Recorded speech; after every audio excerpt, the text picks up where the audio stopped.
প্রিয় বন্ধুরা, আসসালামু আলাইকুম। আমাদের গ্রামের বিশিষ্ট রাজনীতিবিদ যারা কৃষিকাজকে অনেক ভালোবাসে, আজকে আপনাদেরকে সেই কৃষিকাজের কিছু অংশ দেখাবো। আমরা প্রথমে পরিচয় হয়ে নেব আজকে কাকে নিয়ে আমি এই ভিডিও তৈরি করেছি।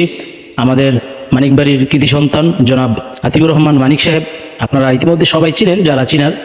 তো এটা হলো আমাদের মানিকবাড়ির কৃতি সন্তান, আমার শ্রদ্ধেয় কাকা জনাব মিজানুর রহমান মনির কাকার গ্রামের বাসভবন। তো প্রিয় বন্ধুরা, আমরা এই সাইডটা দিয়ে একটু দেখে নেব। এখানে কিন্তু নিজেদের পাশাপাশি সাধারণ মানুষ অনেকেই এই ঘাটকে ব্যবহার করে, ঘাটলাও বলা চলে। তো প্রিয় বন্ধুরা, আমরা আপনাদেরকে আস্তে আস্তে নিয়ে যাব, যেহেতু আজকের এই প্রতিবেদন কৃষি কাজ নিয়ে। যে রাজনীতিবিদ, যারা বড় বড় রাজনীতিবিদ আমাদের গ্রামের এবং আমাদের ঐতিহ্যবাহী মানিকবাড়ির কৃতি সন্তান জনাব আতিকুর রহমান মানিক কাকার এবং সুপরিচিত জনাব মিজানুর রহমান মনির কাকার, যিনি 18 নং সালিয়াকান্দি ইউনিয়নের বর্তমান সাধারণ সম্পাদক। তো এটা হলো আমাদের মুরাদ কাকার ভবনটি। উনি এই ভবনটি নির্মাণ করেছেন। মুরাদ কাকার এই ভবনটি আপনারা দেখতে পাচ্ছেন, যে ভবনটির পাশ দিয়ে আমি যাচ্ছি। তো প্রিয় বন্ধুরা, চলুন আমরা একটু দেখে নেব জনাব মিজানুর রহমান মনির কাকার যে বিশাল একটি সুন্দর একটি মাছ চাষ করার প্রজেক্ট রয়েছে। তো আজকে আমাদের এই গ্রামীণ পরিবেশটা আপনাদের কাছে কেমন লাগছে, কেমন লেগেছে, অবশ্যই কমেন্ট বক্সে কেউ না জানিয়ে এড়িয়ে যাবেন না। কমেন্ট বক্সে সকলের মূল্যবান মতামত দিবেন। তো প্রিয় বন্ধুরা, আমরা দেখতে পাচ্ছি জনাব মিজানুর রহমান মনির কাকার সাধারণ সম্পাদক সালিয়াকান্দি ইউনিয়নের আওয়ামী লীগ। তো এই পাশ দিয়ে আমরা দেখে নিলাম। তো আমরা একটু উপরে উঠে যাব। আজকে কয়জন কৃষক মিজানুর রহমান মনির কাকার বাড়িতে কাজ করছে, আমরা সরাসরি কৃষকদের সাথেই কথা বলে নেব। তো প্রিয় বন্ধুরা, আপনারা দেখতে পাচ্ছেন এখানে কিন্তু একটি দেশি হাঁস পালনের ঘর রয়েছে।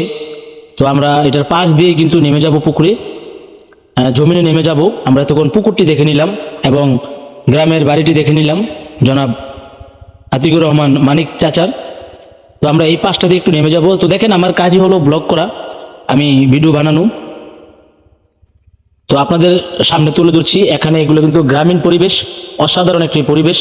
আমার কাছে খুবই ভালো লাগে এই পরিবেশগুলো। আপনাদের কাছে কেমন লাগছে?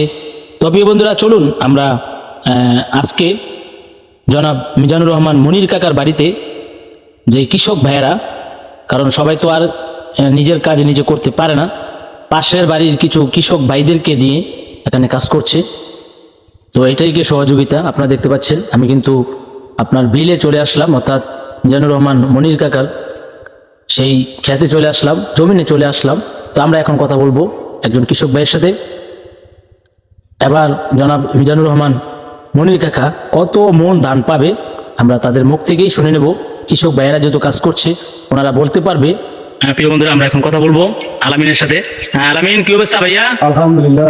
এই যে আজকে মিজানুর রহমান মনির সাহেবের বাড়িতে তোমরা কাজ করছো, এখানে কতজন কৃষক তোমরা কাজ করছো? 5 জন।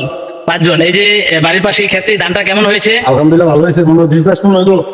এবার কয়খানি জমিন করেছে তুমি কি বলতে পারো? ধান কেমন পাবে মিজানুর রহমান মনির সাহেব? আলহামদুলিল্লাহ, ভালো লাগলো। কানিগাতে ডিসকাউন্ট করে ধরে সব বেদার এক হয়েছে না। তোমাকে অসংখ্য ধন্যবাদ, যেহেতু তোমার মাথায় ধানের বোঝা নিয়ে রেখেছো, তোমাকে ডিস্টার্ব করবো না। অসংখ্য ধন্যবাদ আমার পক্ষ থেকে। আমার আরেকজন ভাইয়ের সাথে কথা বলবো, আমার শ্রদ্ধ বড় ভাই, যিনি প্রতি বছরই আমার সাথে কোনো না কোনো ভাবে কথা বলে থাকে। এই যে দেখেন, ধান ছড়ার জন্য মেশিনের কাছে নিচ্ছে। আসসালামু আলাইকুম। বড় ভাই, এই যে মিজানুর রহমান মনির সাহেবের বাড়িতে আজকে আপনি কাজ করছেন, আপনার সাথে কয়জন কৃষক রয়েছে? আমার সাথে আছে 5 জন। 5 জন। মিজানুর রহমান মনির সাহেব কি পরিমাণ ধান এই বছর পাবে বলে আপনার মনে হয়? এটা 1-1.5 সমান হবে। আপনাকে অসংখ্য ধন্যবাদ। আমি জানি ভাই শরীর একটু ভালো না।